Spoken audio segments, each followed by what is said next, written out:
Igreja Evangélica Cristo é Vida, a sua cidade refúgio.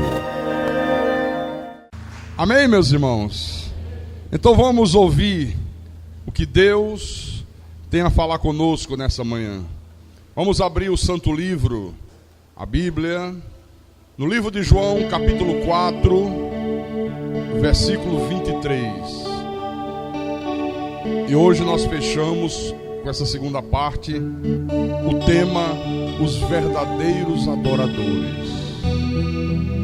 Quem não esteve quarta-feira à noite, não deixe de ouvir a mensagem de quarta-feira à noite. Não deixe. Adquira o CD. Todos acharam? Todos encontraram? Então Jesus diz: mas vem a hora, e já chegou, em que os verdadeiros adoradores adorarão o Pai em espírito e em verdade, porque são estes que o Pai procura para seus adoradores. Então vamos orar para que o Espírito Santo nos dê discernimento, nos faça compreender o sentido dessa palavra, nos faça entender o que é ser um verdadeiro adorador, o que é adorar a Deus em espírito e em verdade. Oremos ao Senhor Deus agora. Às vezes calo para ouvir a voz de Deus, então medito para ouvir a sua voz.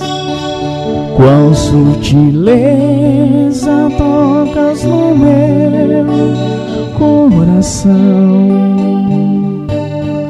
e grande paz passo a sentir. Sinto emoção, ouvir tua voz quando me exortas, se é preciso. Ouvir tua voz quando me diz que sou contigo. Ouvir tua voz quando me ensinas o que preciso, me faz sentir cada vez mais que sou teu filho. Ah, Senhor Jesus Cristo, nosso Deus e nosso Pai. E agora nós estamos aqui prontos para ouvir o Senhor nos ensinar aquilo que nós precisamos aprender. Queremos ouvir a tua voz, queremos aprender de ti, queremos que o teu Espírito Santo nos ensine, para que nós possamos, através do conhecimento, agirmos, vivermos como teus verdadeiros adoradores.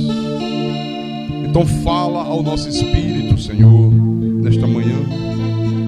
Fala à tua santa igreja. Fala ao coração dos teus escolhidos, dos teus pequeninos, daqueles cujos nomes estão arrolados nos céus, estão escritos no livro da vida do Cordeiro, desde antes da fundação do mundo.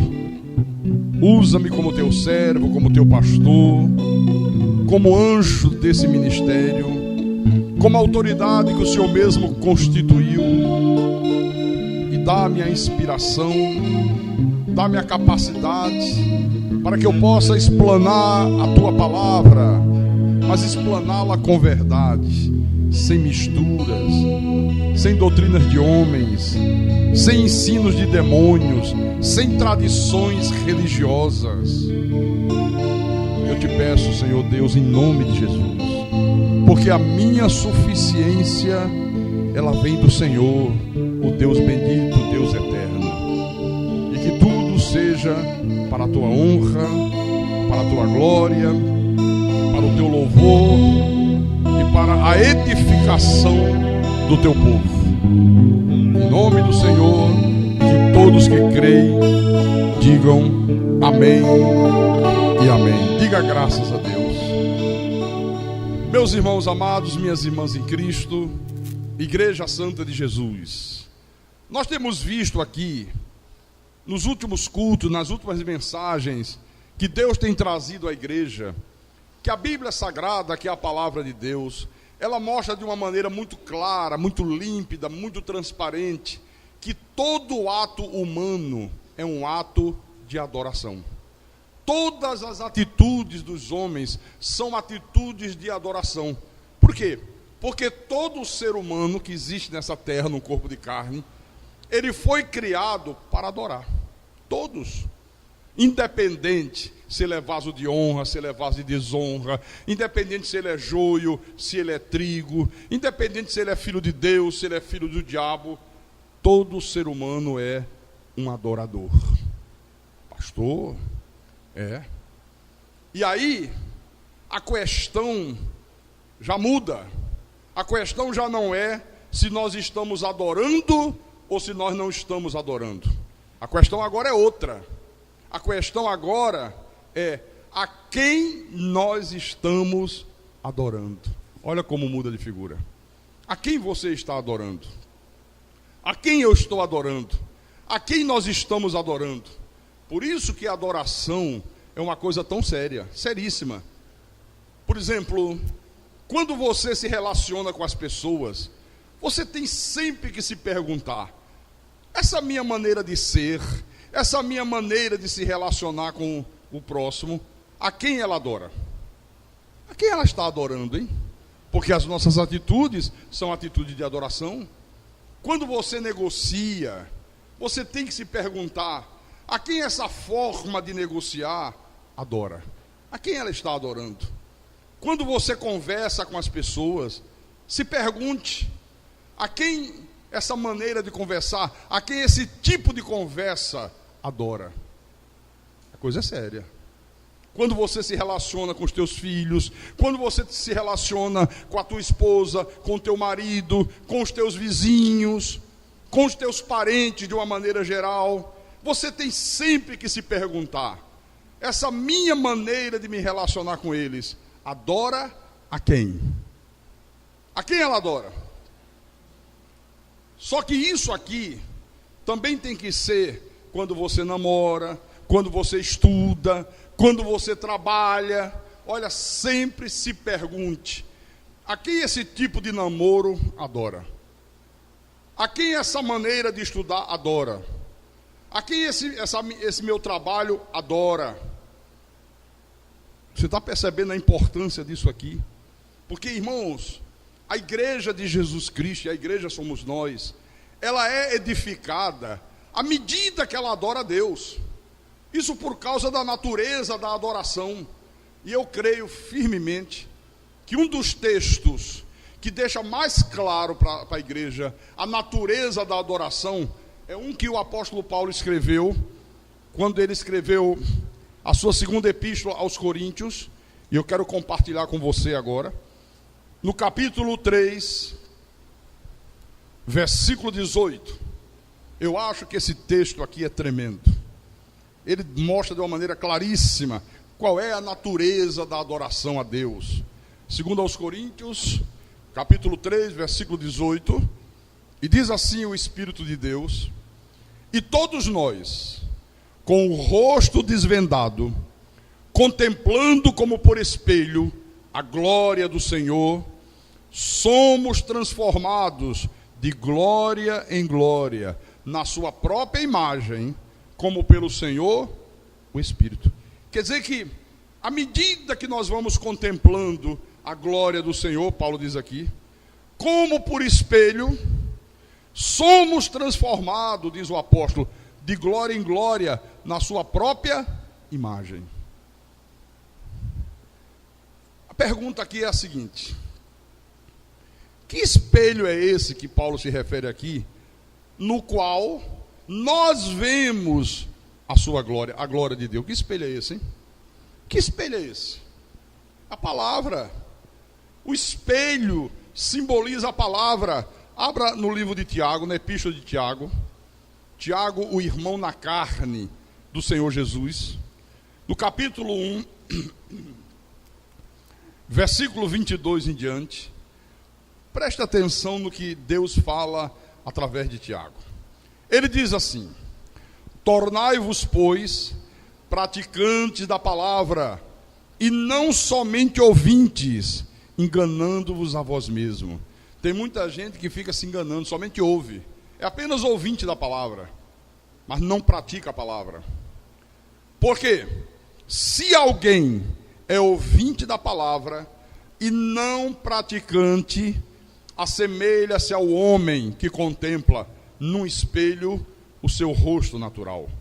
Pois assim mesmo se contempla e se retira, e para logo se esquece de como era a sua aparência. Mas aquele que considera atentamente na lei perfeita, lei da liberdade, e nela persevera, não sendo ouvinte negligente, mas operoso praticante, esse será bem-aventurado no que realizar. Então, quando olhamos para a palavra, nós contemplamos a glória do Senhor. Porque, irmãos, contemplar a glória do Senhor, o que é? Contemplar a glória do Senhor é você ver, através da palavra, como é que Jesus agia, como é que Jesus pensava, o que Jesus ensinava. Então, quando você começa a ver essas coisas aqui na palavra, o próprio Deus, na sua manifestação de Espírito Santo, ele faz com que tudo isso comece a se refletir na tua vida, na minha vida, na nossa vida. As pessoas começam a ver que há alguma coisa diferente em você. A tua família começa a perceber que há alguma coisa diferente em você. Os teus vizinhos percebem isso. No teu trabalho as pessoas percebem isso. Agora, contemplar a glória do Senhor traz pelo menos 3 conotações que eu acho importante e que você entenda isso aqui. A primeira conotação é de admiração. A gente começa a admirar aquilo que nós estamos vendo. Você começa a admirar as atitudes, os pensamentos, né? Os ensinamentos dele. A segunda conotação é de exaltação. Você começa a exaltar aquele a quem você vê através da palavra. E a terceira conotação é de desejo. Como assim, pastor? Há um elemento de desejo na adoração. Você começa a desejar ser como aquele a quem você adora. Você começa a ter um desejo muito grande de ser como aquele que você está vendo. Você começa a desejar ser como o Senhor Jesus Cristo foi. Tem a história de um rapaz que um dia decidiu montar uma empresa de passeio turístico, mas uma empresa para pessoas VIPs, para pessoas importantes, para pessoas que faziam parte de uma casta social privilegiada. E como era uma empresa para pessoas VIPs, para pessoas ricas, para pessoas importantes, o negócio pedia que ele tivesse um carro de luxo na empresa, para levar as pessoas para conhecer os pontos turísticos da cidade. E ele comprou uma Mercedes 360. Imagina aquela Mercedes tremenda, né? Só que o projeto desse rapaz não foi em frente, porque não era a vontade de Deus que ele tivesse aquele projeto. E aí ele decidiu vender o carro, vender a Mercedes, que é um carro caríssimo, e decidiu comprar um carro mais simples, e assim ficar sem nenhuma dívida, ficar livre de dívidas. E aí quando ele anunciou essa sua decisão, disse que um colega dele chegou para ele e disse: puxa vida, rapaz, fica com esse carro, essa Mercedes é linda, essa Mercedes é confortável, é maravilhosa, olha, fica com ela. E ele disse: não, eu vou vender e vou comprar um carro mais simples, porque agindo dessa maneira, eu fico sem nenhuma dívida. Não há mais necessidade de eu ter esse carro de luxo. Havia necessidade enquanto o negócio estava caminhando nessa direção. Agora que mudou os planos, não tenho mais necessidade dela. E o colega dele, não satisfeito, perguntou assim: escuta, quer dizer que você não tem ambição, rapaz? Você não tem ambição? E ele disse: olha, não me julgue pelas aparências, não me julgue precipitadamente, porque na verdade eu tenho uma grande ambição. Aí o colega deu um sorrisinho e disse: então me diz lá, qual é essa tua grande ambição? Ele disse: olha, a minha grande ambição é ser igual àquele a quem eu sirvo, é ser igual àquele a quem eu adoro. Essa é a minha grande ambição. Eu sei que isso é uma grande pretensão da minha parte, mas essa é a minha grande ambição. Eu quero ser igual àquele a quem eu adoro. Olha, e vou dizer para você, meu colega, é baseado nisso que eu faço todas as escolhas da minha vida. Tudo que coopera para que eu alcance esse objetivo, olha, eu agarro com unhas e dentes, mas eu agarro mesmo. Agora, tudo que coopera para que eu me afaste desse alvo, eu jogo na lata do lixo. Eu jogo fora, não me interessa. Tremendo isso, né? Que ambição. Qual é a tua grande ambição, hein? Ah, pastor, comprar uma casa nova. Qual é a tua grande ambição? Comprar um automóvel. Qual é a tua grande ambição? A minha grande ambição é deixar uma herança para os meus filhos. Eu tinha essa ambição no passado. Quando eu não tinha olhos iluminados, quando eu era um cego guiando cegos, a minha grande ambição era assim: olha, eu quero lutar, eu quero batalhar, eu quero vencer, eu quero deixar um apartamento para cada um dos meus filhos. Depois que Deus iluminou os meus olhos, isso aí acabou. Eu não tenho mais essa ambição. A minha ambição é ser igual àquele a quem eu sirvo, é ser igual àquele a quem eu proclamo, é ser igual àquele a quem eu adoro. Porque agora eu entendi que deixar um imóvel para os filhos não é segurança de futuro para os meus filhos. A maior herança que eu posso deixar para os meus filhos é o conhecimento da palavra de Deus. Não tem herança maior do que essa. Não tem coisa mais preciosa. Agora, observe aqui, vamos abrir no livro de João, João capítulo 1, que a Bíblia diz que nós contemplamos a glória do Senhor, não o Senhor da glória, presta atenção, há uma diferença. Contemplamos a glória do Senhor, não o Senhor da glória. Porque em João capítulo 1, versículo 18, o Senhor diz assim: ninguém jamais viu a Deus. O Deus unigênito que está no seio do Pai é quem o revelou. Olha, ninguém jamais viu a Deus. Ninguém. Aí o apóstolo Paulo ratifica isso lá na sua primeira epístola a Timóteo, no capítulo 6, versículo 16, dizendo o seguinte: o único que possui imortalidade, que habita em luz inacessível, a quem homem algum jamais viu, nem é capaz de ver, a ele honra e poder eterno. Amém. Você sabe, uma vez Moisés chegou para Deus e disse: eu quero ver Deus. E Deus disse: não, Moisés, você não pode me ver, porque se você me ver, você morre. Simplesmente você morre. Aí Moisés disse: tudo bem, Deus, então façamos o seguinte: deixe-me ver a tua glória. Deixe pelo menos eu ver a tua glória. Deixa eu mostrar isso aqui. Abra em Êxodo capítulo 33. Êxodo 33, versículo 18 em diante. Ok? Todos acharam? Então vou ler. Êxodo capítulo 33, versículo 18 em diante. Então ele disse: rogo-te que me mostres a tua glória. Respondeu-lhe: farei passar toda a minha bondade diante de ti, e te proclamarei o nome do Senhor. Terei misericórdia de quem eu tiver misericórdia, e me compadecerei de quem eu me compadecer. E acrescentou: não me poderás ver a face, porquanto homem nenhum verá a minha face e viverá. Disse mais o Senhor: Eis aqui um lugar junto a mim, e tu estarás sobre a penha, sobre a pedra.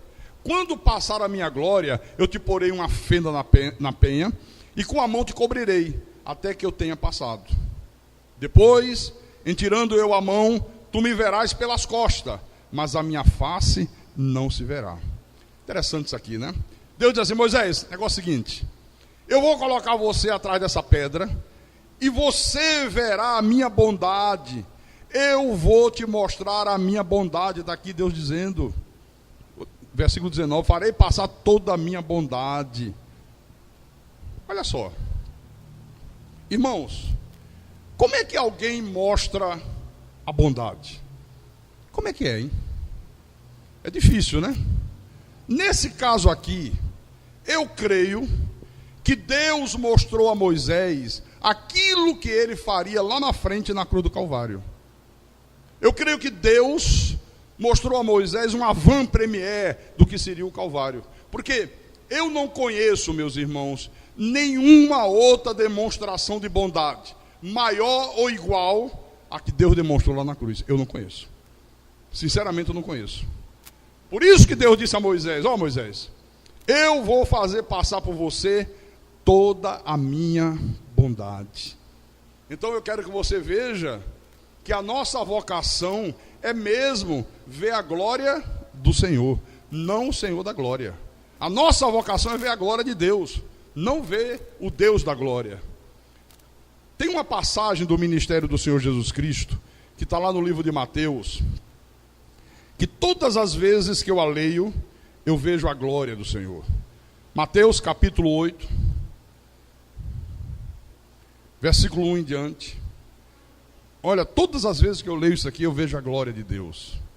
E a nossa vocação é ver a glória de Deus, não ver o Deus da glória.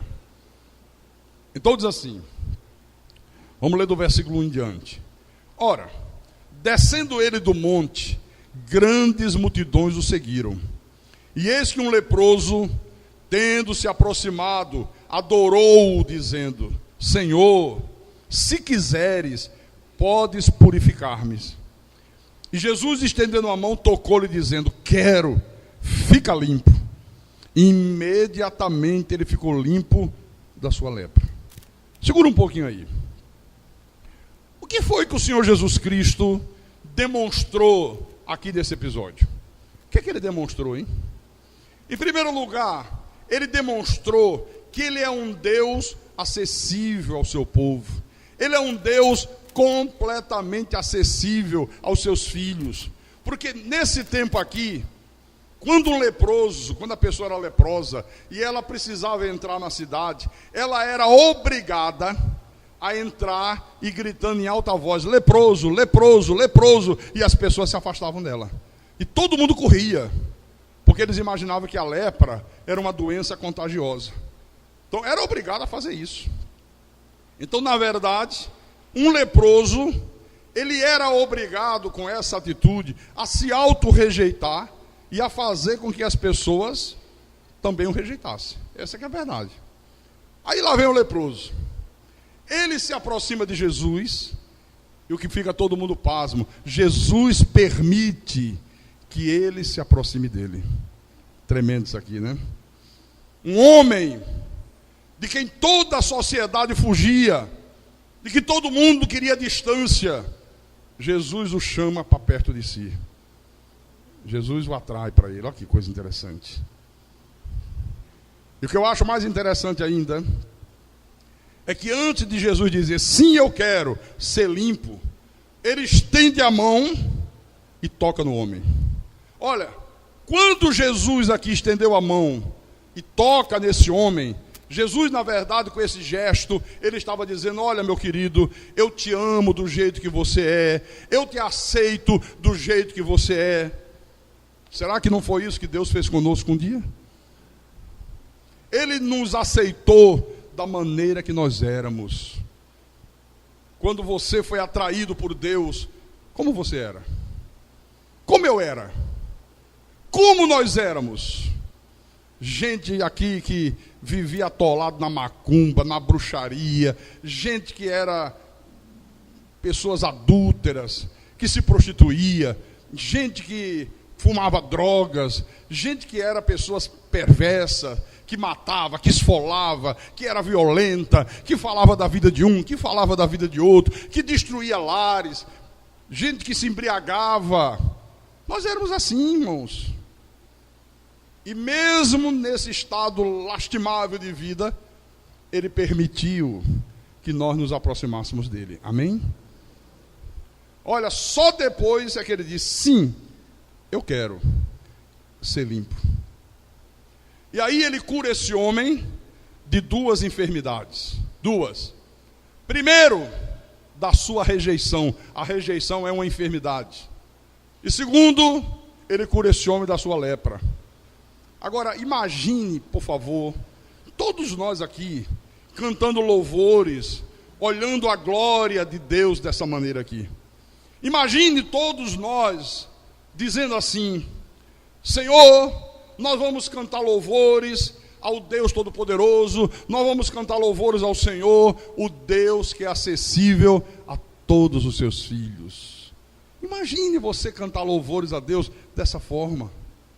Então, à medida que você vai adorando ao Senhor na sua glória, o Espírito vai transformando você naquilo que você está vendo. O que é que nós estamos vendo aqui? Um Deus acessível. Você passa a ser uma pessoa acessível, você passa a ser uma pessoa piedosa, uma pessoa misericordiosa, uma pessoa sem preconceitos.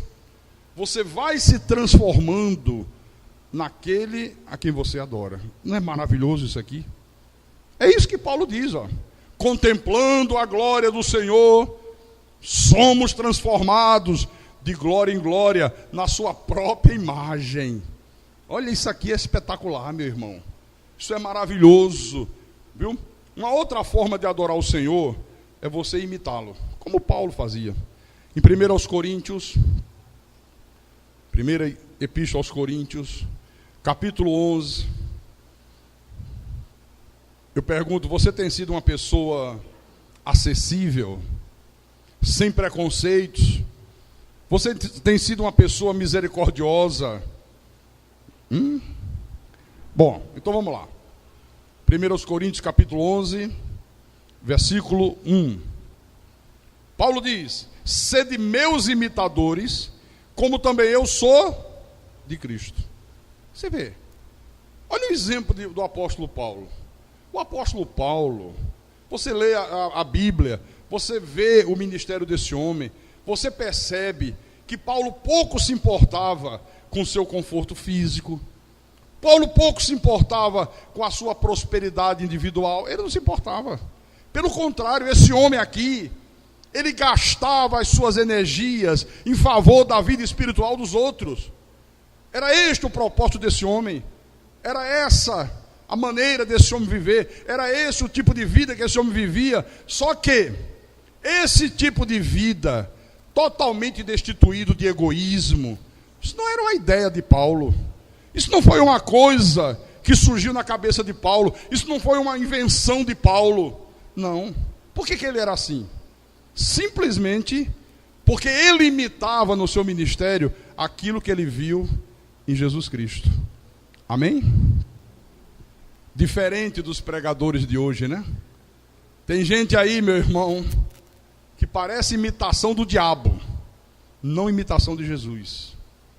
Gente que é egoísta, pregadores que visam em primeiro lugar o seu bem-estar físico. Não, eu vou pregar aí, mas eu quero um hotel 5 estrelas. Eu quero que você me hospede na beira-mar. Olha, eu quero ser pego no aeroporto, numa Pajero, mas tem que ser nova. Não quero Pajero usada. Ah, e tem mais, blindada. Tem que ser blindada para prevenir qualquer contratempo. Ah, e outra coisa. Quantas pessoas vai dar nesse culto? É da igreja? É fora da igreja? Fora da igreja. Ah, então vai dar muita gente? Vai dar muita gente. Então o meu cachê é de 20 mil reais. 30 mil reais. 40 mil reais. Você sabia que está cheio de pregadores que fazem isso? Um dia desse veio um aqui, colega meu de outros tempos, dos tempos da iniquidade, dos tempos da ignorância. E ele disse assim: pastor, o senhor fica aqui as 2 semanas? Eu digo: fico. Ah, não. Eu se fosse eu não ficava não. Não, eu estou servindo a Deus, eu estou servindo a um Deus rico, eu estou servindo a um Deus que é dono de todo ouro, de toda prata. Deus não quer isso, Deus quer que o senhor fique no hotel 5 estrelas. Eu digo: é mesmo? Eu digo: você não conhece a palavra? Você nunca viu os exemplos que o Senhor Jesus deu? Então, o apóstolo São Paulo, ele foi um homem, meus irmãos, que acabou duplicando um padrão de conduta. O apóstolo Paulo, ele duplicou uma atitude de Jesus. Esse homem se esforçou para ser uma cópia fiel daquele a quem ele servia. Olha, eu vou dizer para você, essa é a nossa obrigação. É tua obrigação, é minha obrigação. A nossa obrigação não é vir num templo, botar uma Bíblia debaixo do braço, cantar um hino de louvor, de adoração, de exaltação, dizer graça e paz, ou a paz do Senhor, ou tu és um abençoado, tu és um predestinado, ouvir uma mensagem, dizer amém e voltar para casa. Não, isso é muito pouco, isso é muito pobre. A nossa obrigação é duplicar um padrão de conduta, é duplicar as atitudes de Jesus Cristo, é nós nos esforçarmos o mais que pudermos para apresentar ao mundo uma cópia fiel do Senhor Jesus Cristo. Essa é a nossa obrigação. Pastor, e como é que nós fazemos isso, pastor Carlos Magno? Como é que eu faço isso, por exemplo? Olha, eu faço isso quando eu procuro fazer tudo aquilo que eu entendo que o Senhor Jesus Cristo faria se Ele estivesse no meu lugar. Essa é a regra. Por exemplo, eu trabalho como Jesus trabalharia se estivesse em meu lugar. Eu faço a obra de Deus com uma dedicação que eu entendo o Senhor Jesus Cristo teria se Ele estivesse no meu lugar. Eu estudo como Jesus estudaria se estivesse em meu lugar. Eu converso com as pessoas como Jesus conversaria se Ele estivesse no meu lugar. Quando eu converso, olha, eu não converso qualquer bobagem. Eu não fico falando da vida de um, da vida de outro. Você nunca vai conversar comigo para ver eu com esse tipo de conversa. Eu não converso coisas fúteis. Você nunca vai me ver conversando piadas imorais, piadas indecentes. Você nunca vai me ver, sabe, com atitudes erradas. Não, porque eu não faço isso.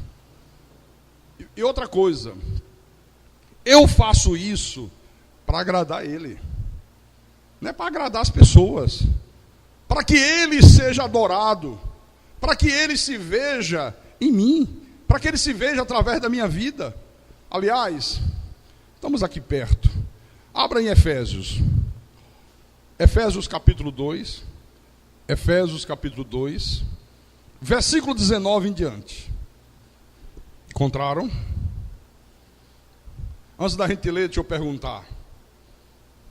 Você tem se esforçado para ser como Jesus era? Você tem se esforçado? Você tem sempre se perguntado, em meu lugar, o que faria Jesus? Na tua frequência aos cultos, será que Jesus se comportaria como você se comporta? O que você acha, hein? Se Jesus frequentasse esse templo, você acha que ele estaria aqui quarta-feira à noite? Sim ou não? Vocês estão em dúvida? Então fala alto, gente, fala forte, dá duro. Sim ou não? Estaria aqui quarta-feira à noite? Você acha que ele estaria aqui domingo de manhã? Com chuva ou com sol? Tem certeza? Você acha que ele voltaria à noite, para o culto da noite, para demonstrar obediência à palavra, guardar o dia de descanso, o dia do Senhor? Voltaria ou não voltaria? Você está se esforçando para ser igual a ele?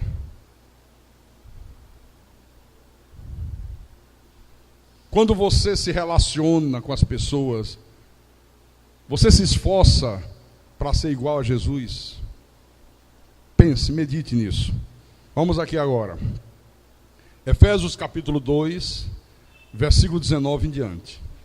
O apóstolo São Paulo, inspirado pelo Espírito, diz: assim, já não sois estrangeiros e peregrinos, mas concidadão dos santos, e sois da família de Deus, edificados sobre o fundamento dos apóstolos e profetas, sendo ele mesmo, Cristo Jesus, a pedra angular, no qual todo edifício, bem ajustado, cresce para santuário dedicado ao Senhor, no qual também vós, juntamente, estáis sendo edificados para a habitação de Deus no Espírito. Santuário, o que é, hein? Lugar de adoração. É por isso, irmãos, que à medida que nós entendemos que viver é adorar a Deus, olha, todos os nossos atos terão que ser atos de adoração a Deus. Todos, absolutamente todos. Na igreja, no relacionamento com os irmãos, no relacionamento com o pastor, na tua casa, como marido, como esposa, como pai, como mãe, como filho, no teu trabalho, no teu relacionamento com os teus empregados, com os teus funcionários, no teu relacionamento com os vizinhos, no teu relacionamento com a família, na tua forma de negociar. Você tem que estar sempre atento para que todas as tuas atitudes sejam atos de adoração a Deus. E por isso, nós temos que vigiar muito, viu? Para que nós não venhamos a adorar nenhum outro Deus na nossa vida. Porque quando eu tomo atitudes contrárias à palavra, contrárias a Deus, eu estou adorando a outro Deus. Lembra de quarta-feira à noite? Lembra aquela história que eu contei?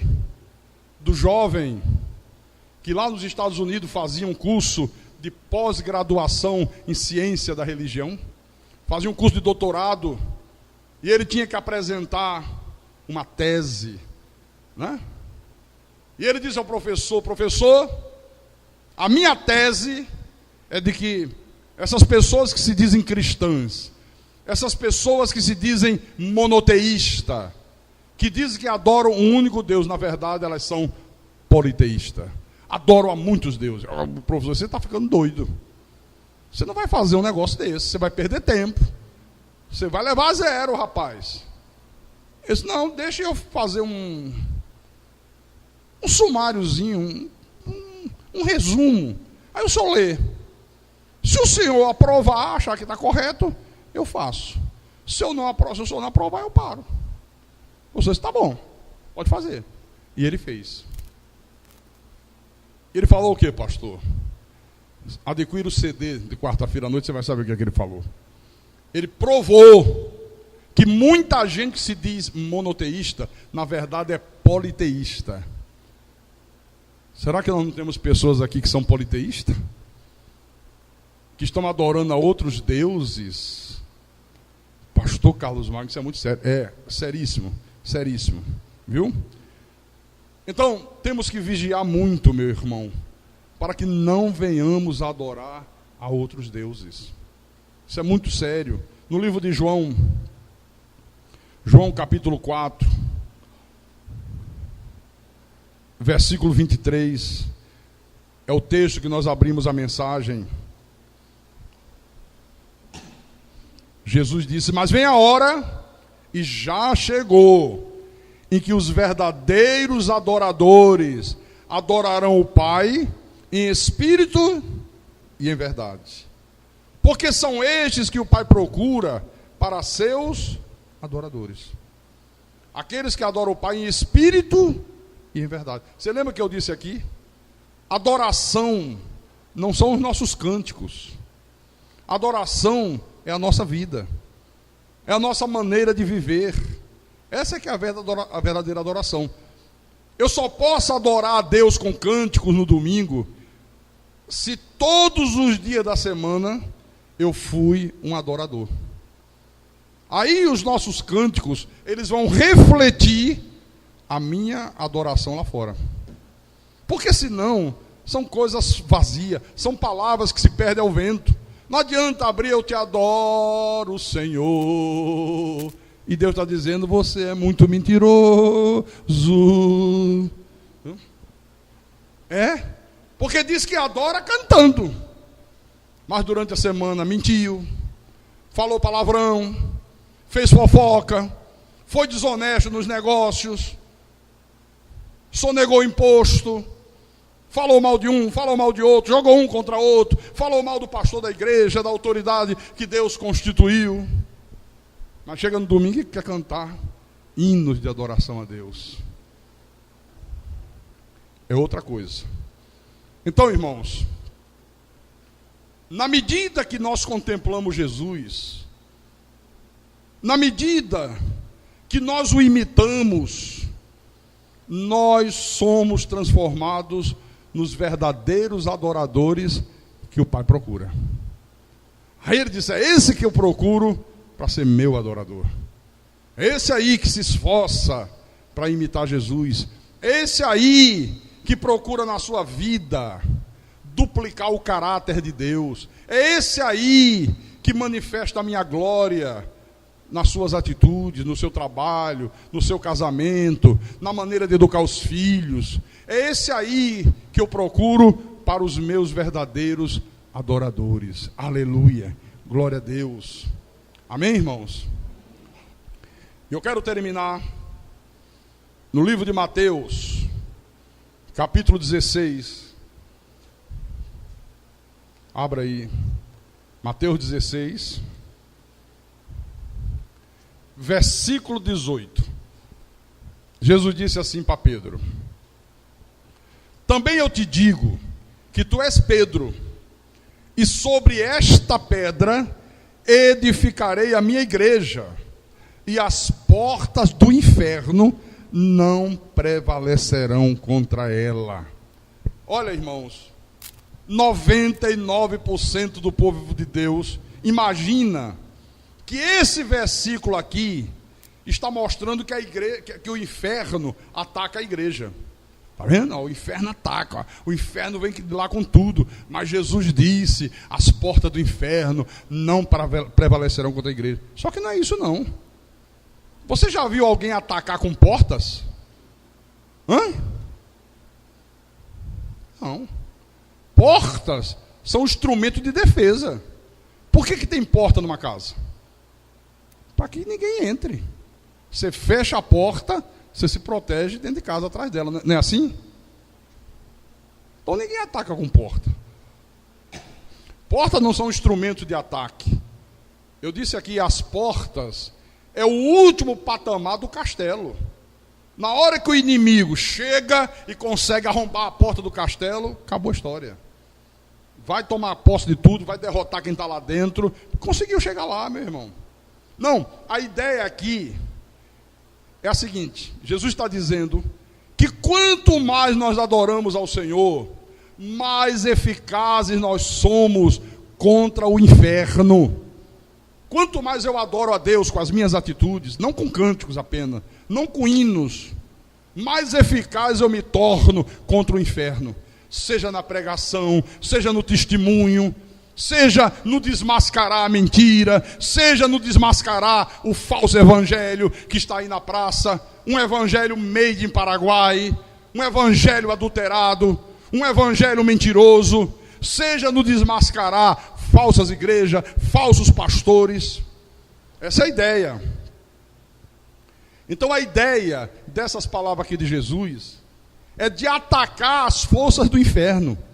Ele está dizendo aqui, irmãos, que à medida que o seu povo vai lhe adorando, ele vai edificando a igreja, ele vai edificando o seu povo, e o seu povo vai atacando o inferno, E o inferno não terá como resistir a esse ataque. A igreja não tem feito isso.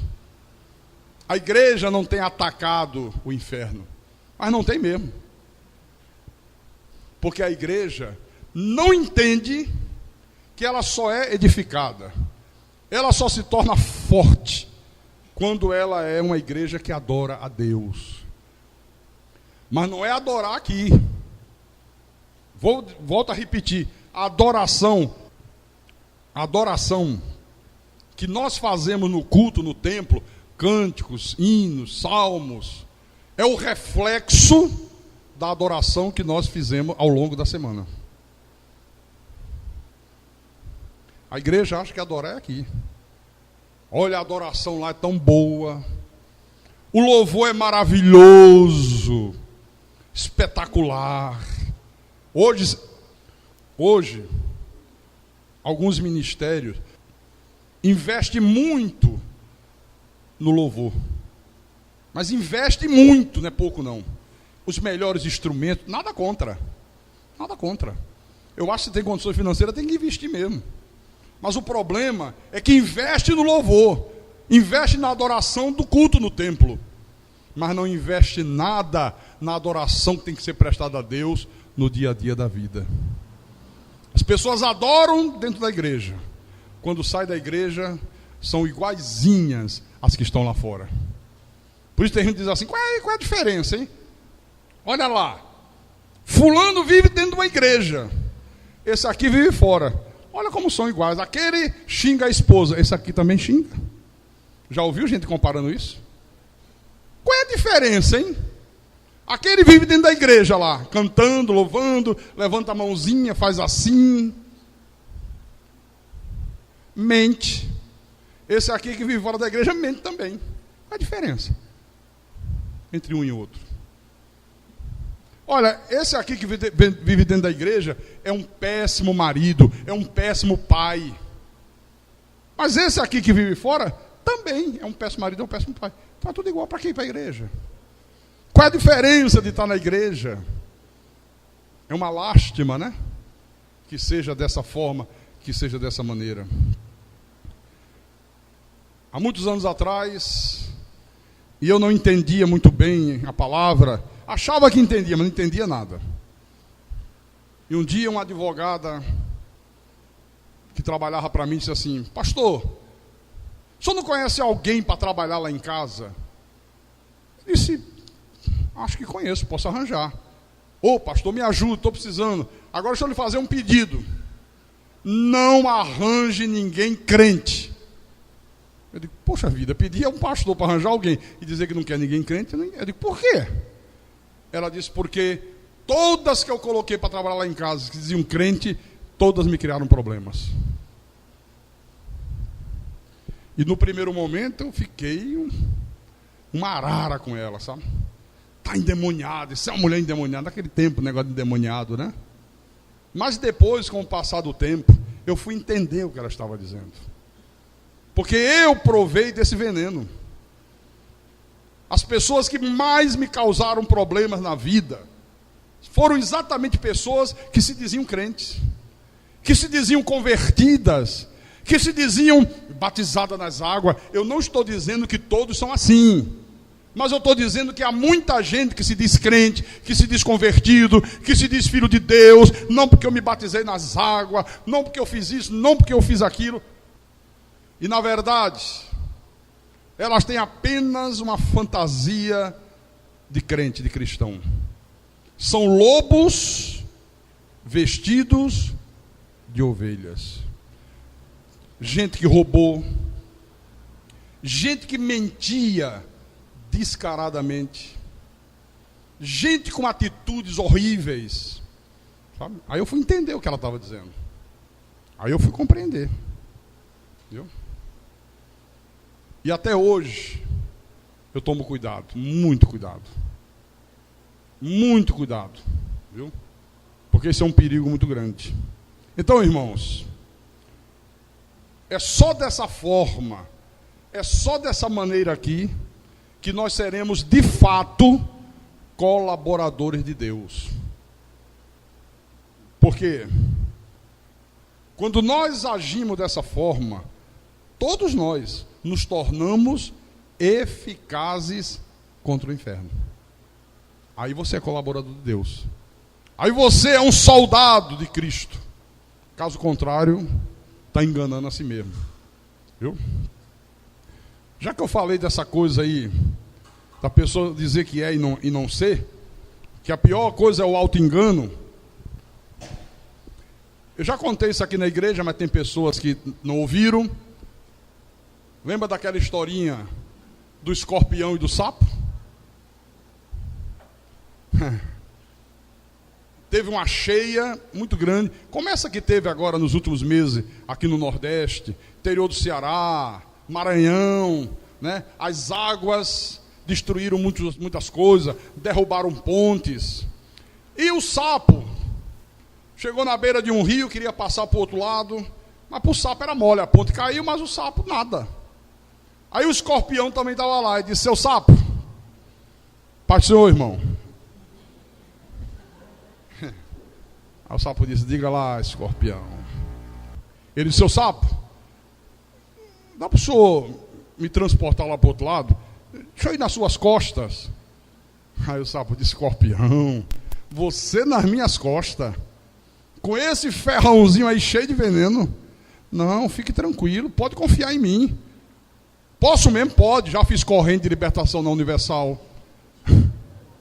Já ungi a cabeça com óleo. Já fiz culto para quebrar maldição. Já me batizei nas águas 50 vezes. Viu? Eu sou uma pessoa confiável. É mesmo? É. Ah, então tá legal. Sobe. Escorpião pimba nas costas do sapo. E o sapo começa a nadar. Chega no meio do rio.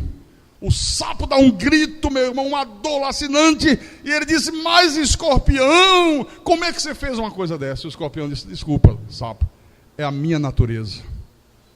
A minha natureza não muda. Tem gente que a natureza é diabólica, não muda. Pode ouvir palavra, pode ouvir pregação, pode fazer o que quiser, continua com atitudes de adoração a outros deuses. Não é um adorador de Deus. Amém? À noite a gente tem coisas mais profundas ainda a falar com a igreja.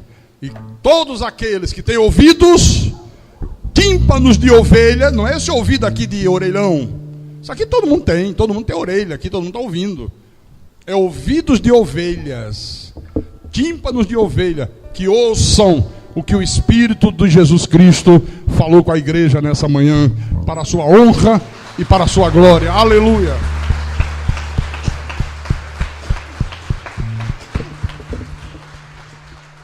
Oh, aleluia!